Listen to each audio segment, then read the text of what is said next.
Apple is about to do something they have not done in years. The iPhone 18 Pro Max is not just a new phone, it is the first time Apple's entire fall lineup will cost over $1,000. Every single model, no exceptions. Every new iPhone hitting shelves in September 2026 will start at $999 or more. And there is one feature coming to this thing that I genuinely think nobody is talking about correctly. We will get there. But let me show you the full picture first. The iPhone 18 Pro Max lands in September 2026. And right now, months before it is official, the leaks are unusually coherent, not the usual noise. Three specific upgrades keep coming up across every credible source, and one of them is the first of its kind in iPhone history. I have been tracking every leak, every supply chain report, every analyst note on this phone for months. And there is a detail buried in the camera story that changes how you should think about buying this. That is the part we need to talk about. So, first, why does Apple's release schedule matter for a specs video? Because it changes the decision entirely. Normally, you could wait, buy the base model, save $400, call it a day. That is not happening this year. The iPhone 18 Pro and Pro Max are launching in fall 2026 alongside the foldable iPhone, but the more affordable iPhone 18 and iPhone 18e will not arrive until spring 2027. So if you want to upgrade in September, you are choosing between expensive and more expensive. There is no budget exit. Apple is using TSMC's 2 nanometer chip process this year, and switching from 3 nanometer to 2 nanometer raises the chip cost by roughly $35, a 70% increase. Apple is expected to absorb most of that internally, which is interesting because the entire smartphone industry is raising prices right now. If Apple manages to hold the line on pricing while everyone else goes up, that could actually be very attractive to buyers. That is the play. They are not lowering the floor. They are making the ceiling look reasonable, okay? The chip at the heart of the iPhone 18 Pro Max is the A20 Pro chip, which delivers a 15% performance boost over its predecessor. 15%. Now, every year Apple says something like that and everyone nods, but here is what is different this time. This is Apple's first 2 nanometer chip, and it comes with performance and efficiency improvements simultaneously. That second part is the one that actually matters for real use, not just speed, efficiency, because a chip that runs faster and cooler means better sustained performance, no throttling after 20 minutes of gaming, no heat in your pocket after a long call. And that feeds directly into the next thing, because there is a reason this phone is reportedly getting heavier. A reputable leaker confirmed the iPhone 18 Pro Max will be thicker and heavier than its predecessor, almost certainly to fit a larger battery. One well-sourced leaker framed the 18 Pro's upgrade story as 3 specific things: a 2 nanometer A20 Pro chip, a 5,000 milliamp hour plus battery, and improved large aperture camera hardware. 3 things: chip, battery, camera. Every credible source keeps landing on the same 3. That is not coincidence, that is signal. The battery situation on the iPhone 18 Pro Max deserves more than a single bullet point. The Pro models are expected to feature new LTPO Plus display technology, which allows higher refresh rates while using battery power more efficiently. So you have got a bigger cell, you have got a more efficient chip, and you have got a display that is smarter about when to use power and when to hold back. Those 3 things stacking together is not incremental. That is genuinely different battery life. How different? We do not have official numbers yet, but if the 17 Pro Max was already solid, this one should make you stop carrying a charger to dinner. And I know that sounds like hyperbole. It is just math, okay?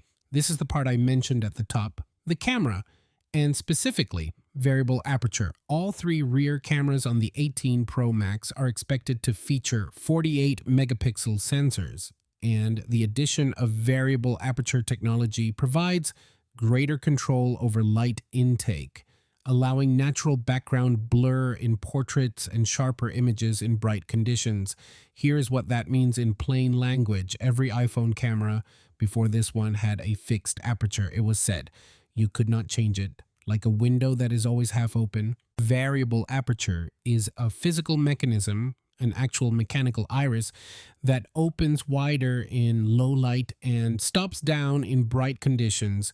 Your DSLR has had this since the 1970s. It is arriving on iPhone in 2026. This rumor has been corroborated more than once, and industry insiders have confirmed that suppliers have already started manufacturing actuators for the variable aperture system. This is not a software feature. This is not computational photography doing something clever in the background. This is a glass element physically moving inside the lens on a phone. That is the thing nobody is explaining correctly, because most people are treating it like a minor spec bump. It is not. It is the biggest camera architecture change since Apple went to 48 megapixels.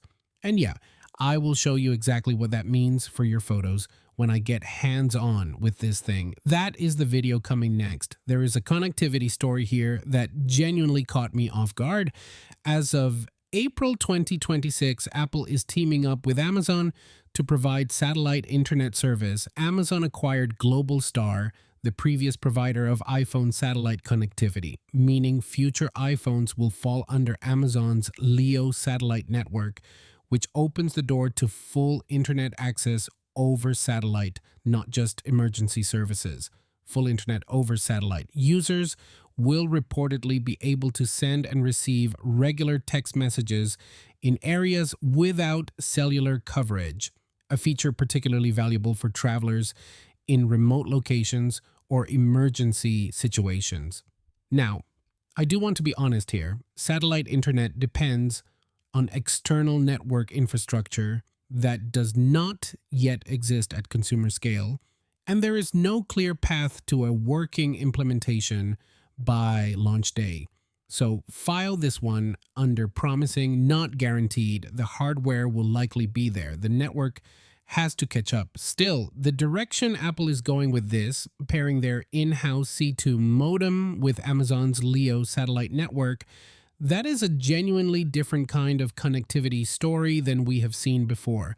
The C2 modem is expected for the iPhone 18 Pro and Pro Max, and Apple's in-house modems have already proven to perform well while offering efficiency and battery improvements over Qualcomm's options.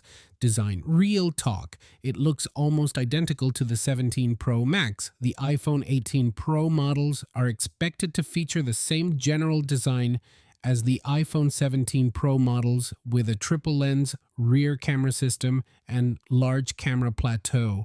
If you were hoping for a total redesign, it is not happening this year. But there are three things worth noting. One, the dynamic island is getting smaller thanks to Face ID components moving under the display, and which should enable the smallest display cutout in years. Two, the 18 Pro models may not have the two-tone look of the iPhone 17 Pro.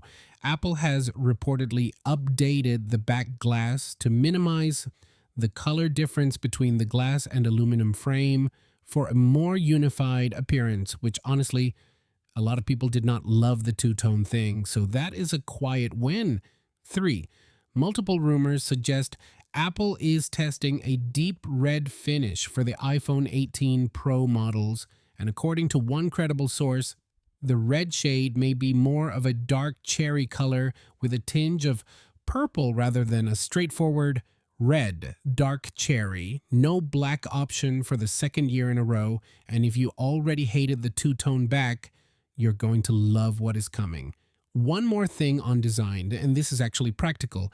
Apple is reportedly updating the camera control button on the iPhone 18, removing touch-sensitive components and making other changes to offer an overall more user-friendly experience. And the original camera control was ambitious. This sounds like Apple admitting that and fixing it. That kind of quiet correction is actually what I respect most from them. So, Who should buy the iPhone 18 Pro Max?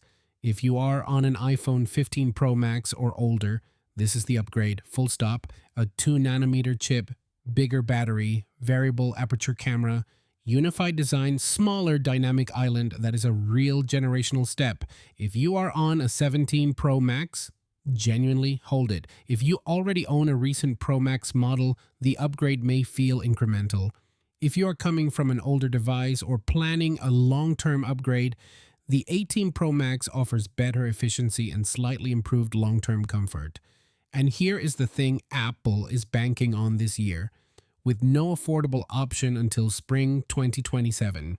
Customers who want to upgrade during the standard fall timeline will need to opt for one of the more expensive iPhone models, while those who want a better deal will have to wait. That is the actual decision you are making, not Pro versus Pro Max, fall 2026 versus spring 2027. My take, if you need a new phone in September, the Pro Max is the one to get. The camera upgrade alone changes the picture, literally. And the variable aperture thing, I think we are going to look back at 2026 as the year the iPhone camera grew up. One last thing, I am curious, what feature actually matters most to you on this? Battery, camera, the satellite stuff? Let me know, because the answer might change what I test first when I get my hands on the actual device. Catch you next video. Peace.